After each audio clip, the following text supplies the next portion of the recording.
Korean literature has been receiving increased global attention following South Korean author Han Kang's win of the Nobel Prize in Literature. Behind that success was not only the novelist herself, but people who played their respective roles in promoting Korean literature abroad.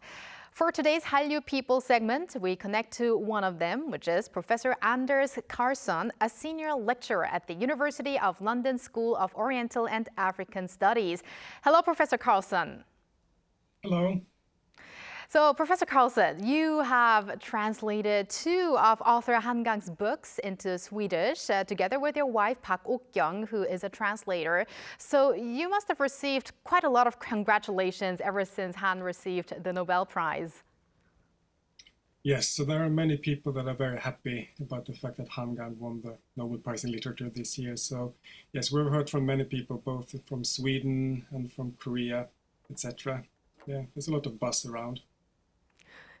Yes, while the celebratory mood here in Korea is definitely continuing. Exactly. Now, if I'm correct, you actually expected Han to win the award. What made you believe so? Maybe it's a little bit too strong to say that we expected it, but for many years now, there's been a lot written about Han Kang in Swedish media, and her books, literary critics have always received them very well.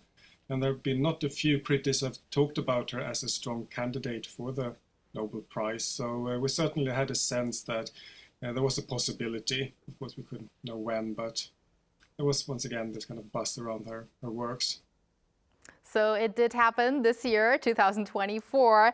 Now, author Han Kang visited actually Sweden for a couple of events back in March, marking the publishing of her book, I Do Not Bid Farewell. Now, reportedly, she got a lot of attention there, especially at the Umeå International Literature Festival. So can you recall that event and how she was received there?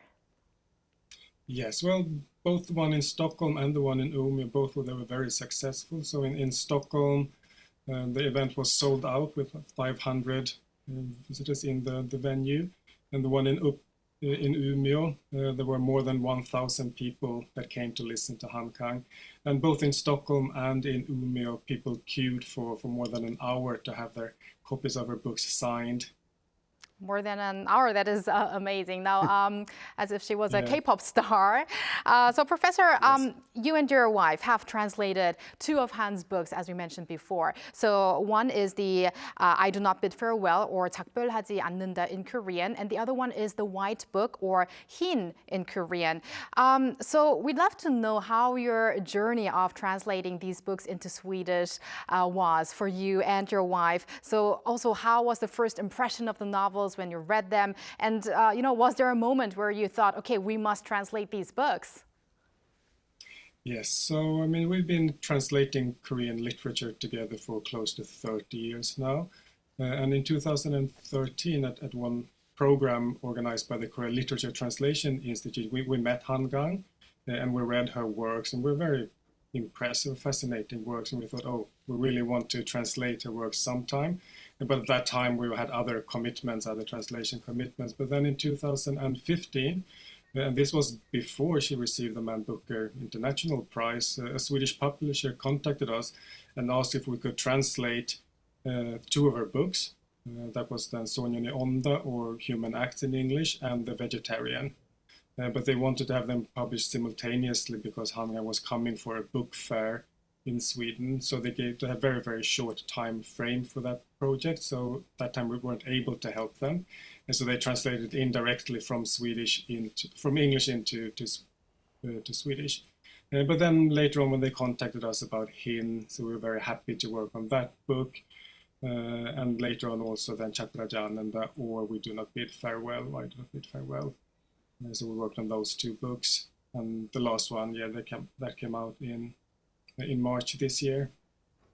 Yeah, so your wife is Korean and yourself is Swedish. May I ask how that process of working together on the translation project as a married couple is like? Also, what were the most important aspects you considered when translating the books, and what were the biggest challenges, do you think?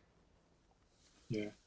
And so yeah, I mean, I'm a Swedish person with a degree in Korean, and my wife, she's Korean with a degree in Swedish, and she's studied in Sweden. So we know the two languages very well. So we basically, first of all, we read the book, and then we discuss how to approach it, how to understand the tone, the style of the book. And then as we translate into Swedish, I do the main writing, but we discuss a lot. Of course, that's facilitated by the fact that we are a couple.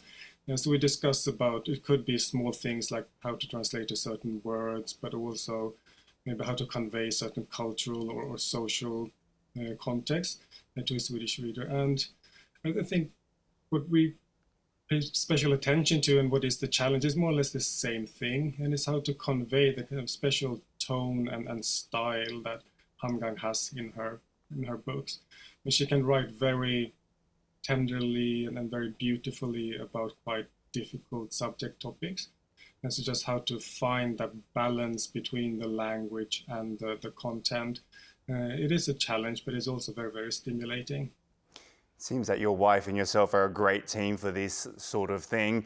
But Professor, British translator Deborah Smith, along with the author Han Kang, received the 2016 Man Booker Prize for her outstanding translation of The Vegetarian. Now, there is actually a link between you and Smith, and can you tell us more about that, and how did you feel about her win?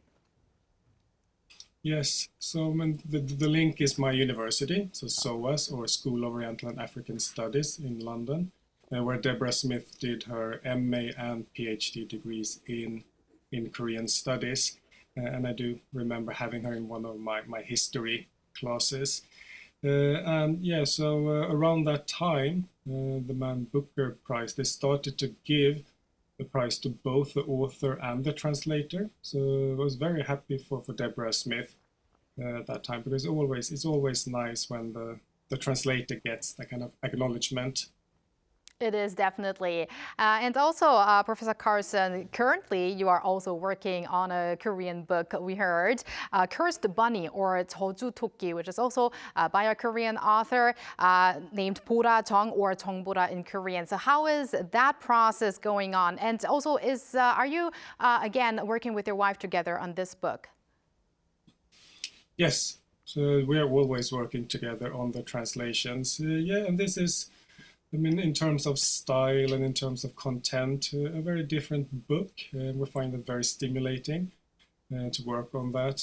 So the background is more or less the same. So we read Jojo Toki or Cursed Bunny, and we thought, oh, this is a fascinating book. This would be interesting to translate. And then later on, another Swedish publisher contacted us and asked if we could translate that book for them. So we're working on that now. And I think Jongbora is scheduled to visit Sweden in the spring next year. So we're working towards having that book out by then. So by spring, is that going to be again the same international festivals that Han Kang went to in spring this year? It might be different. Okay. Might be different. All right. So, Professor, one final question. We would love to hear about your future plans in regards to introducing Korean literature abroad. So, are there any work or specific authors you would like to work with or translate the books of? Yeah, I mean, of course, we would like to translate more of Han Kang's books. And that is something that also the Swedish publisher is very keen on.